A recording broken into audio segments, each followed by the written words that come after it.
Hello students. So here we start your corporate accounting part 2 syllabus with the first chapter, amalgamation, absorption and external reconstruction.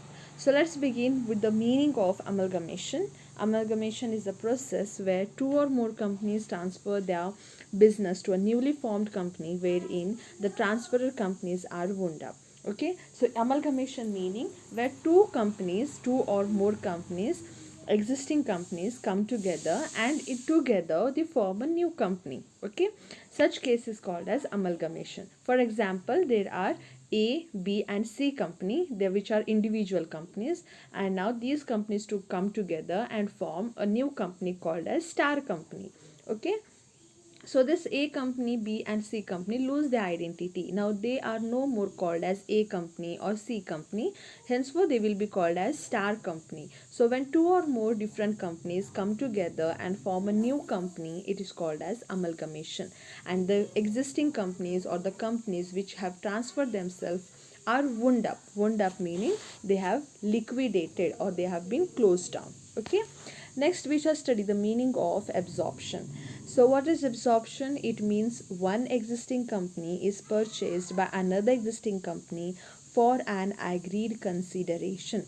Meaning, there is a big company or there is one company which is purchasing another company in whole. Okay, for example, there is a company called A company which is purchasing the B company and it pays an agreed consideration, meaning it pays them the money of the value of the company. Okay, the transferor company is wound up but the transferee company continues to exist. Now in this case, A is the company which has bought the B company. So A is known as the transferee company and the B is known as transferor company. So the company B gets liquidated or it's wound up, means it is winding up, it is closing down, and the company which has purchased will be existing. Okay, the next is external reconstruction. So it is a process by which a company transfer its business to another company with a view to be continued by the transferee company.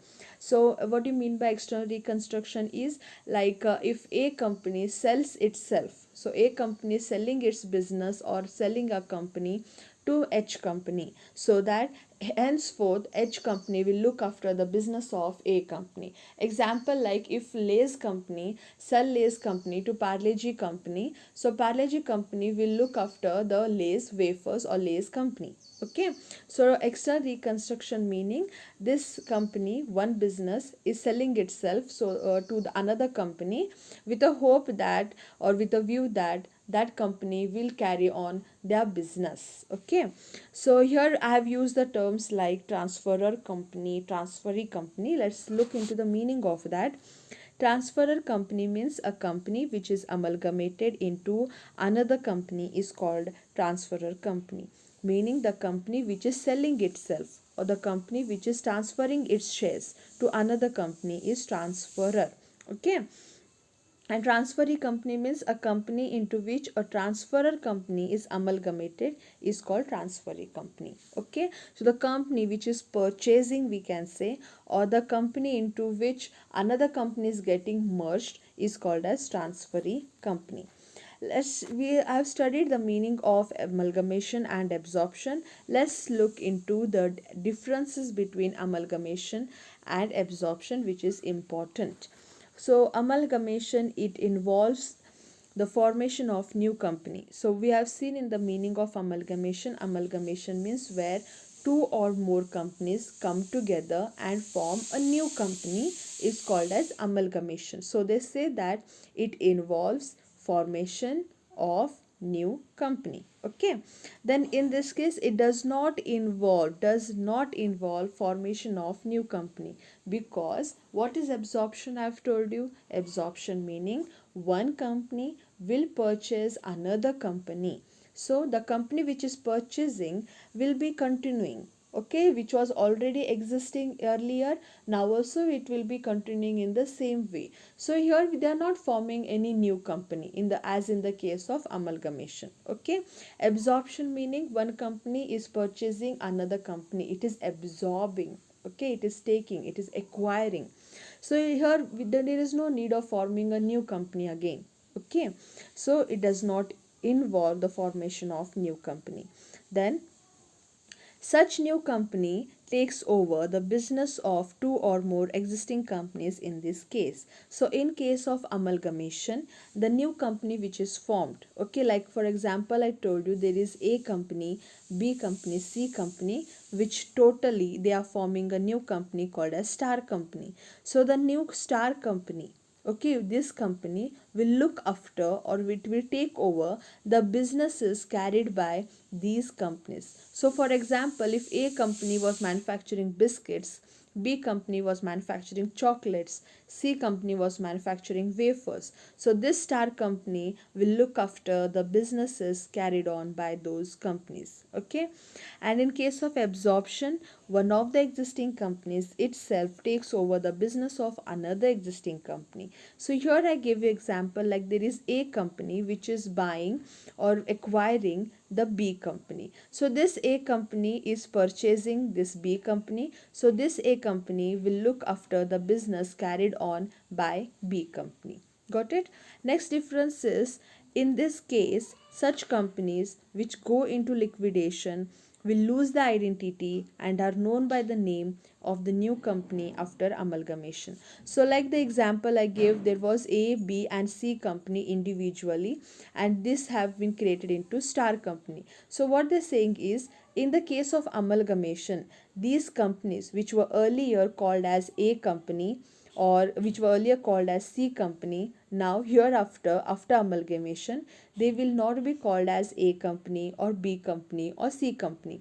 Henceforth they will be known, they are known by the name of the new company. So they henceforth they will be known as star company only. Okay, but in case of absorption, in this case such companies will go which go into liquidation will also lose the identity and are known by the name of the new company after absorption. So here the example was A company is purchasing B company. So this company which has sold itself to A company will not be known as B company henceforth. It will be known by the company which has bought it. Okay, so in this case such companies which go into liquidation, so the B company has gone into liquidation, meaning it has closed down, so that company will lose its identity, means that company will be not be known by anybody now, but the company will be known by the name of the new company which has taken or which has purchased or which has acquired it. Okay, another difference is, in this case all the existing companies go into liquidation. So in the case of amalgamation, this A, B and C company, all the companies will go into liquidation, meaning these companies will get closed down and they will start a new company called a star company. But in this case all except one of the existing companies go into liquidation. Okay, in this case there was A company which was buying the B company. So in this case only this company will go into liquidation and this company will be existing. So what they're trying to say is, all except means if A company buys B company, buys C company, buys D company, so all these companies which they have purchased will go into liquidation, meaning these companies will get closed down. Okay, and it will be known by the existing company. Got it? The next is, amalgamation is a wider term and it may be called pure amalgamation of companies. So what they're saying is, amalgamation is something which is wider term. Why is it called wider term? Because here there is more, where two or more companies come together and start a new company. So it's a wider term. Okay, there are a lot of changes that takes place in case of amalgamation because the existing companies are liquidated. Understanding, the companies will lose the identity and they'll be known by the new company. The company's business is taken by the new existing company. So there is a huge change that takes place in these companies. So amalgamation is called as a wider term and it may be also called as pure amalgamation of companies. But in the case of absorption, absorption is restricted terms as compared to amalgamation, and hence it is called absorption of companies. Why is it restricted? It is restricted because here one company, only one company, or which the company which has purchased will be existing, which will be continuing. Okay, one big company which is purchasing another company will be continuing. It will carry on its business. As it is carrying its business, it will carry on the business carried on by this business also, and this business will close down. Okay, so they here there is no huge change that takes place in the balance sheet or in the assets and liabilities of these companies. The change takes place only in these companies, transferee company. Okay, so these are the differences between amalgamation and absorption. That's all for today's class. Thank you. Stay home, stay safe.